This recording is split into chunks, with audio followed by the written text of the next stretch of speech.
Recolho a questão de ordem de Vossa Excelência e responderei oportunamente. Conceda a palavra ao deputado Glauber Braga por 25 minutos.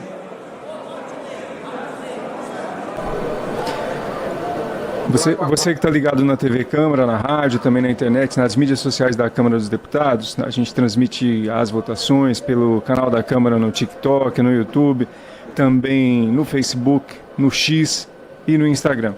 E o que está sendo debatido agora é o pedido de cassação do deputado Glauber Braga, ele que vai falar agora na tribuna.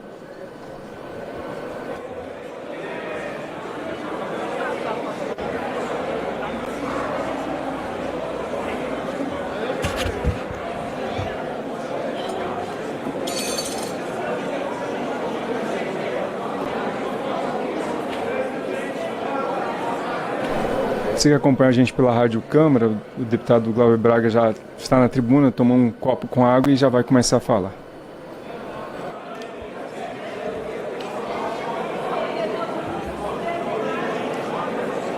Congresso inimigo do povo. Mas se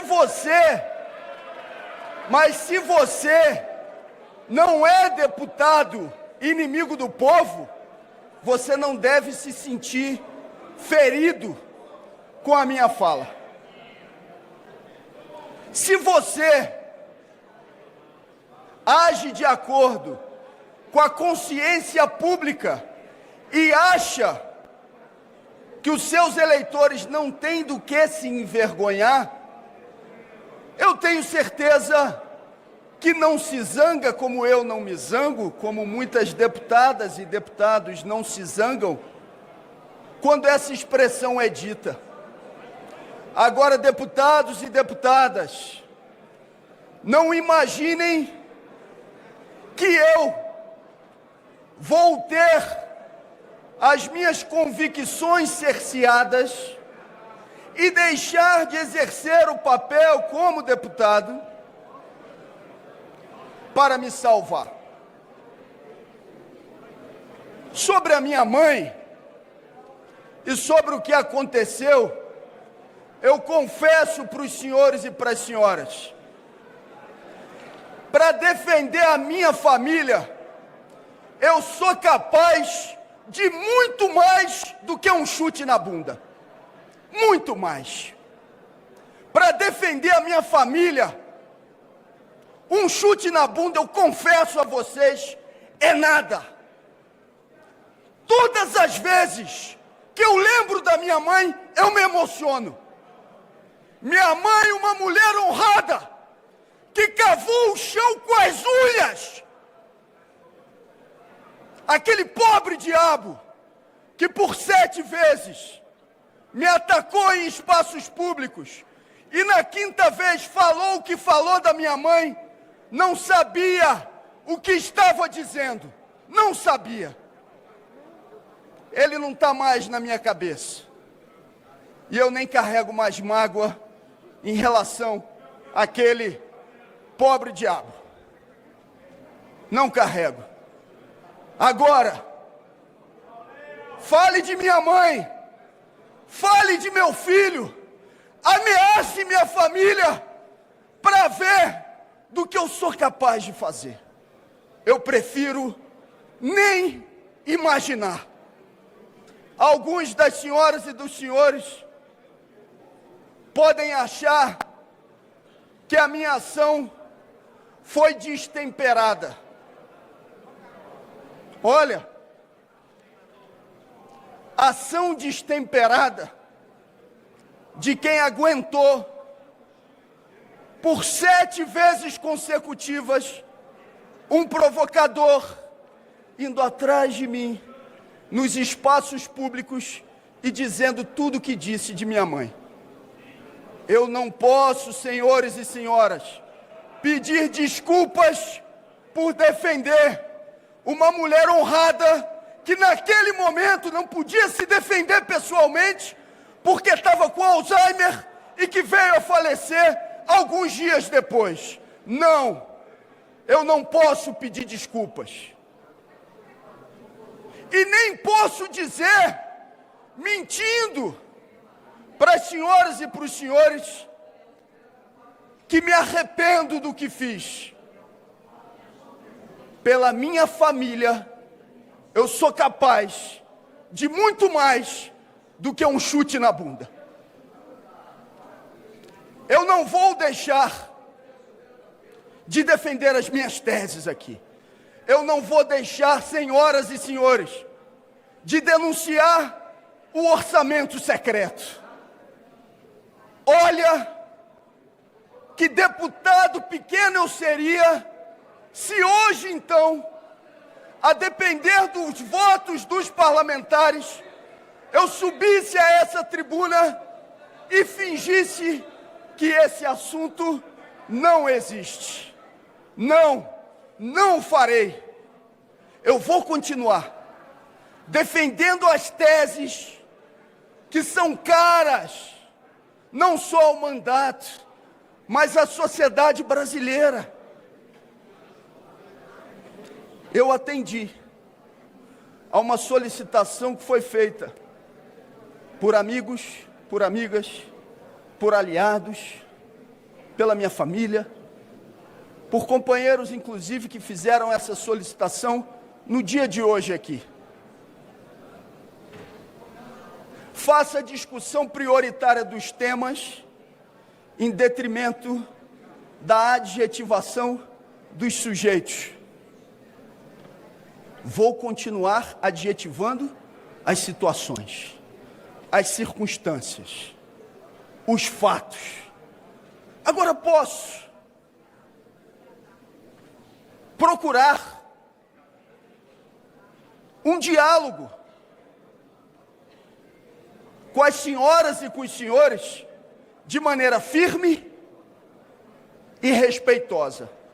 Mas não vou fingir aquilo que não sou.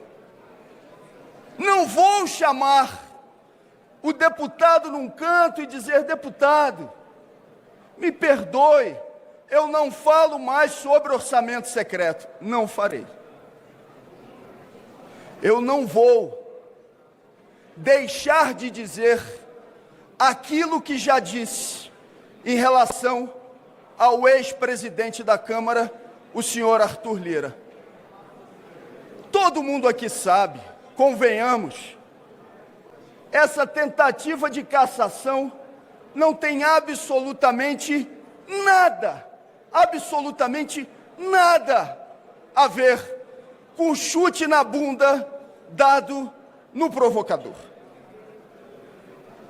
Os senhores e as senhoras sabem que quem deu força a essa representação foi o ex-presidente da Câmara. Mas eu espero que ele, do ponto de vista político, seja responsabilizado por aquilo que faz comigo hoje, mas por aquilo que faz contra o Brasil. Eu lamento muitíssimo, inclusive, que o atual presidente da Câmara, o senhor Hugo Mota, hoje coloque essa matéria em votação, imaginando que gerará uma falsa simetria entre o meu caso e o caso de Carla Zambelli.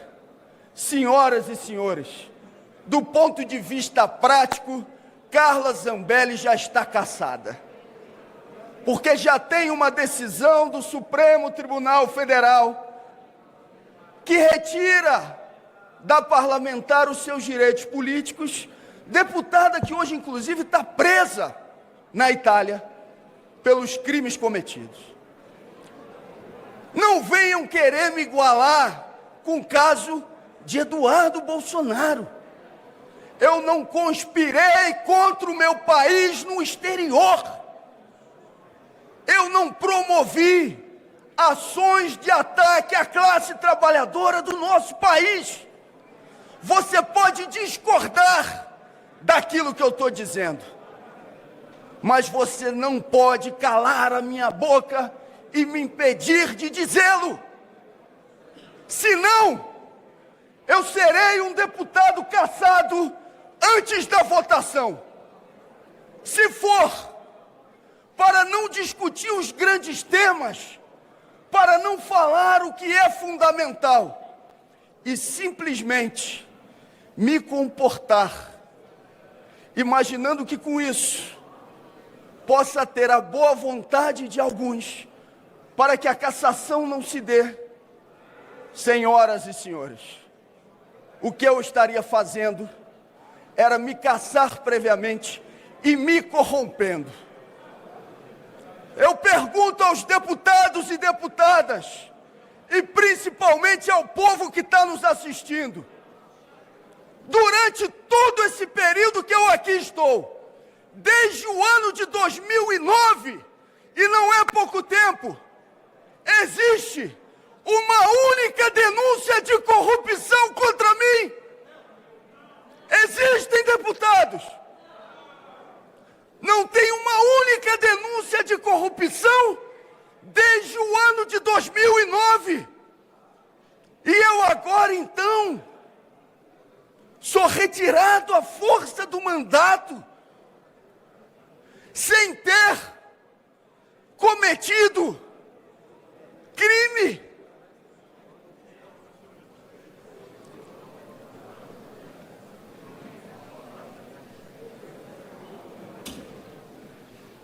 Isso é tão evidente que o próprio relator do meu caso, de quem hoje também não tenho raiva, mas não sou uma alma tão bondosa para dizer também que tenho pena, ele não utiliza o seu tempo todo para apresentar provas e convicções que levem ao processo de cassação. E não fez isso só hoje na tribuna, não. Na comissão, no Conselho de Ética, sabem quantas perguntas o relator fez à minha pessoa? Nenhuma. 0 perguntas. Até porque, no íntimo, ele sabe que muito provavelmente, se estivesse no meu lugar, faria a mesma coisa? Não sei, são circunstâncias diferentes. Talvez faria pior. É tão grave, flagrante a situação, que o partido que representou, pedindo a cassação do mandato no Conselho de Ética, senhoras e senhores, sabem quantas vezes eles foram ao Conselho de Ética fazer alguma pergunta, deputado Chico, ou defender que eu fosse cassado? Nenhuma vez. Nenhuma vez. Eu quero agradecer a vocês que estão solidários, solidárias, agradecer a minha família. Sâmia está aqui. Não tem sido fácil esse período todo. Não teria sido possível vencer a batalha no Conselho de Ética durante a greve de fome, se não fosse Sâmia partir para cima, assumir as tarefas. Agradecendo a líder Talíria, eu agradeço a todas as bancadas, de todos aqueles que estão solidários, mas eu quero agradecer prioritariamente, agora nesse momento, a militância espalhada por todo o Brasil. Eu ouvi algumas pessoas dizerem e ameaçarem: vou fazer greve de fome. Eu pensava comigo, acho que vai ser difícil. Porque a questão da greve de fome não é se manter nela, é ter a convicção firme para tomar a decisão de entrar nela, assumindo as consequências do que possa vir a ocorrer. E isso exige uma firmeza de posição e uma convicção profunda do que se está fazendo. Não é uma defesa exclusivamente de mandato, é a certeza que o que acontece aqui hoje pode servir de precedente para caçar a vereadora no município pequeno, que tem relações com os movimentos sociais e que vai ser duramente atingida se se faz isso nacionalmente, onde existem todos os holofotes, o que não se fará como perseguição nesse Brasil afora. Eu quero agradecer aos movimentos sociais, classe trabalhadora, militantes socialistas, militantes de esquerda e até aquelas pessoas que não são de esquerda, Fernanda, mas que chegaram para mim e disseram: olha, eu não tenho as suas mesmas convicções, mas é injusto aquilo que está se fazendo contigo durante esse período. Eu percorri em 1 mês e 18 dias, e parecia impossível, os 26 estados brasileiros e o Distrito Federal, ouvindo as pessoas, plenárias públicas lotadas. Muita coisa ruim aconteceu nesse processo, mas aconteceu coisa boa também. Eu ganhei uma irmã, Celinha, que está aqui junto com a gente. Eu ganhei vários irmãos e irmãs espalhadas por aí, que abraçam, que dizem: nós estamos contigo, segue firme, não abaixa a cabeça, a injustiça não pode prevalecer. Eu recebi durante esse período muitas manifestações que eu confesso que não esperava, religiosas, das mais variadas orientações, dizendo: estamos rezando, estamos orando, estamos pensando positivo. E eu agradeço profundamente a todas as pessoas que, a partir da sua fé, ou aqueles inclusive que não acreditam, mas que também se solidarizaram. Depois, uma jornada passando por 28 cidades, conversando com as pessoas, olhando no olho, passeatas dentro da Câmara e fora da Câmara. Hoje, inclusive, lamento, e não vou deixar de dizê-lo, lamento que o presidente da Câmara, Hugo Mota, não tenha liberado as galerias, porque tinha muita gente que queria acompanhar essa sessão e que foi impedida de fazê-lo.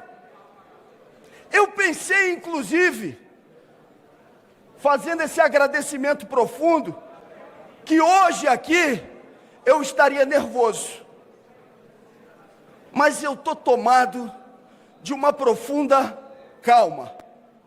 Deputado Lindbergh, deputada Benedita, eu estou calmo, porque eu tenho a convicção de que estou cumprindo uma tarefa, e que a gente está dialogando, Paula, com uma juventude que vai olhar para o que está acontecendo aqui no dia de hoje e vai dizer: não se pode negociar princípios e convicções profundas. Taticamente, você pode fazer negociações. Agora, negociar princípios, isso não pode ser feito. E eu saio desse processo, independentemente do resultado que a gente vai ter a partir da aferição dos votos dos parlamentares, com a consciência de que essa é uma etapa para muitas outras que vêm pela frente. Porque eu, senhoras e senhores, e falo isso com todo respeito, eu estou deputado federal. Estou. Eu sou um militante socialista e serei por toda a minha vida. E isso não se negocia. Eu vou continuar fazendo a denúncia sobre a Refit. Ah, mas isso vai desagradar a OAB. Paciência, não farei mandato, Duda, pela metade. A decisão, nesse momento, é dos senhores. Quem vai definir o voto a ser dado E o resultado desse placar não sou eu. Inclusive porque, pelo que eu entendi bem do que foi dito pelo presidente, eu nem voto, não é isso? Então o meu voto não contará e não valerá. Mas o voto de muita gente que não está aqui nesse plenário, e eu não estou falando de campanha eleitoral, para mim vale com profundidade, deputado Vicentinho. Quando eu cheguei aqui em 2009 e acompanhei as primeiras audiências sobre as 40 horas semanais, eu tive a certeza, a ampliação da convicção de qual era o meu lado. Todos os dias a gente se enfrenta com a luta capital-trabalho. E eu estou tranquilo que todo lado da classe trabalhadora. Hoje a luta é pelo fim da escala 6x1, contra a pejotização, em defesa das nossas terras raras, da nossa soberania, na garantia de que a gente possa ter a classe trabalhadora brasileira sendo respeitada, e que o mandato não pode ser um fim em si mesmo, ele tem que ser um meio de articulação com a sociedade. Quando aprendi, inclusive, o que Lenin dizia sobre mandatos, de que mandato no parlamento burguês tem que ser tribuno ou tribuna do povo, passei todos os dias, deputado Arlindo, a exercer essa tarefa como convicção profunda. Talvez por isso eu me sinta nesse momento tranquilo, porque atendi ao apelo dos amigos e das amigas de não adjetivar as pessoas, mas estou fazendo um discurso, uma fala, que é o mais íntimo do que eu sou, do ponto de vista político, sem abrir mão de princípios.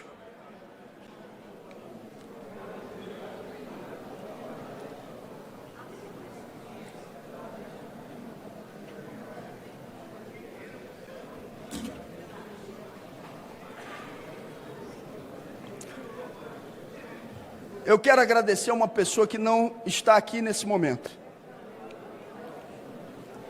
nesse plenário, mas está com a gente. Hoje eu me emocionei muito com ela, inclusive pelo telefone, que é a nossa querida deputada Luísa Erundina.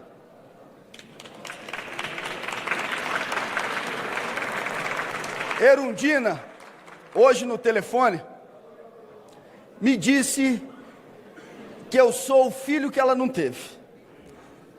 E o tamanho da emoção de sentir isso, de ouvir isso, de chorar com ela, é algo que absolutamente não tem preço. Não tem preço. Eu agradeço a essa companheira que com seus 91 anos me disse hoje, e eu chorei junto com ela quando ela disse isso: meu filho, vá em frente. Eu não morro porque eu vejo em você a continuidade dos meus sonhos.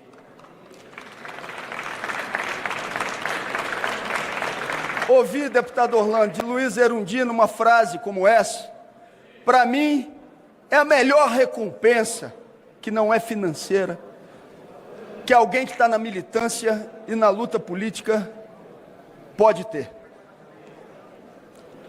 Eu quero dizer, nesse 1 minuto e 30 segundos que me restam, que meu filho, Hugo, tem hoje 4 anos de idade. Ele não entende o que está acontecendo aqui. Ele não sabe o que está acontecendo nesse plenário. Ele gosta de vir à Câmara.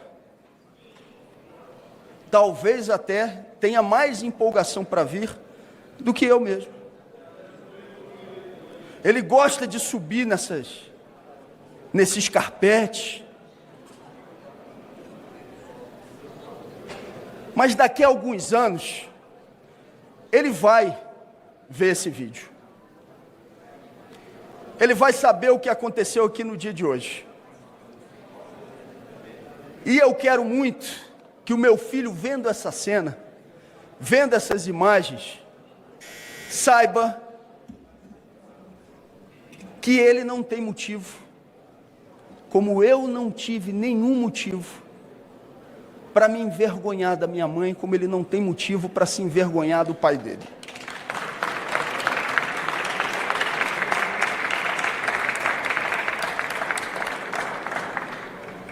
A vida não se resume em festivais. Posso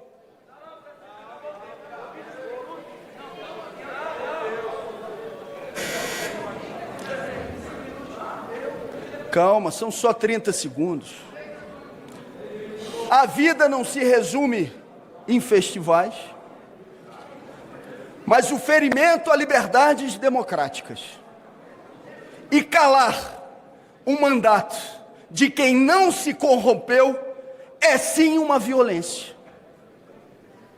E eu agradeço a todos os brasileiros e brasileiras que estão, nesse momento, acompanhando essa sessão, que eu espero que nunca mais se interrompa a transmissão, e estão agora olhando para o que está acontecendo aqui e sabendo que tem quem não se desvia dos seus propósitos e que mantém firme a sua militância e a sua vida. Muito obrigado, um abraço grande.